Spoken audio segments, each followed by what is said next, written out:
بسم اللہ الرحمن الرحیم۔ دیکھنے اور سننے والوں کو ہماری طرف سے پیار بھرا السلام علیکم۔ غزوہ خندق کا واقعہ اسلامی تاریخ کی ایک ایسی لڑائی جس میں کفار کے بڑے لشکر سے بچنے کے لیے مدینے کے چاروں طرف خندق کھودی گئی اور کفار مکہ کی فوج اس خندق کو پار نہ کر سکی۔ ایک طرف جہاں مکہ کے کفار مسلمانوں کے سخت دشمن تھے اور ہر وقت اس فکر میں رہتے تھے کیسے مسلمانوں کو نقصان پہنچایا جائے، اسی کوشش میں وہ بہت سے یہودی قبائل اور مشرکوں کو مسلمانوں کے خلاف جنگ کے لیے آمادہ کرتے رہتے ہیں۔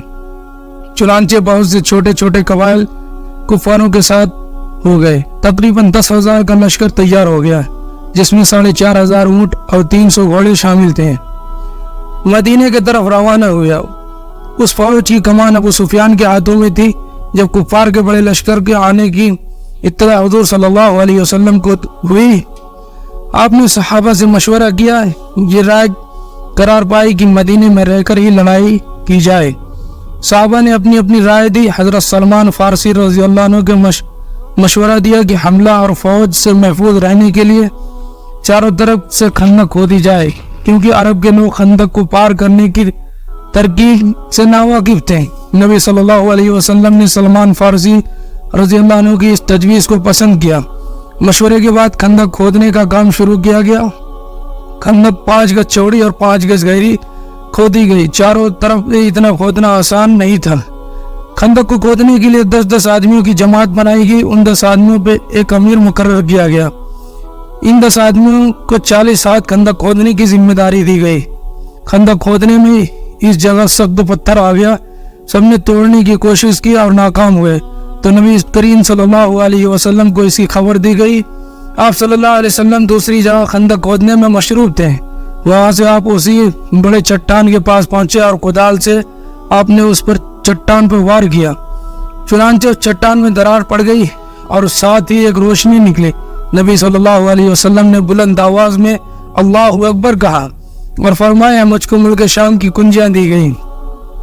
آپ صلی اللہ علیہ وسلم نے دوسری بار اس چٹان پر وار کیا تو وہ پوری طرح ریزہ ریزہ ہو گیا۔ دوسری بار بھی روشنی نکلی اور آپ نے پھر اللہ اکبر کی آواز بلند کی اور فرمایا، مجھ کو ملک فارس کی کنجیاں دی گئی۔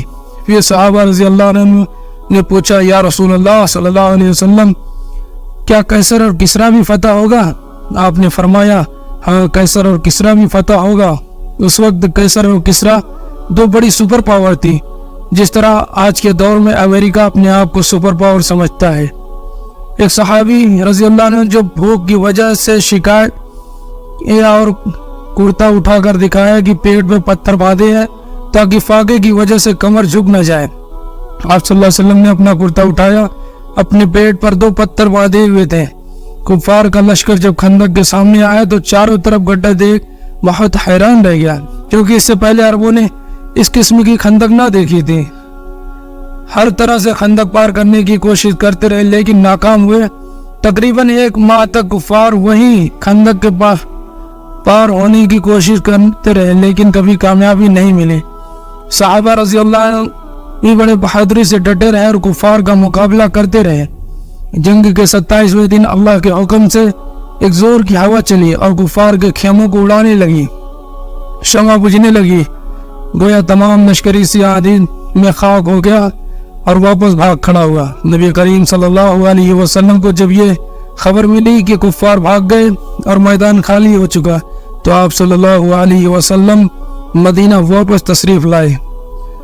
ہم سب کو اللہ تعالی سنت پر عمل کرنے کی توفیق عطا فرمائے، آمین۔ ویڈیو اچھی لگی ہو تو لائک کریں، کمنٹ کریں اور اپنے دوستوں میں شیئر کریں۔ اور چینل پہ نئے ہو تو پلیز ہمارے چینل کو سبسکرائب کریں۔ پھر ملتے ہیں ایک نئی ویڈیو کے ساتھ، تب تک آپ اپنا خیال رکھیں۔ مجھے دیجیے اجازت۔ السلام علیکم، اللہ حافظ۔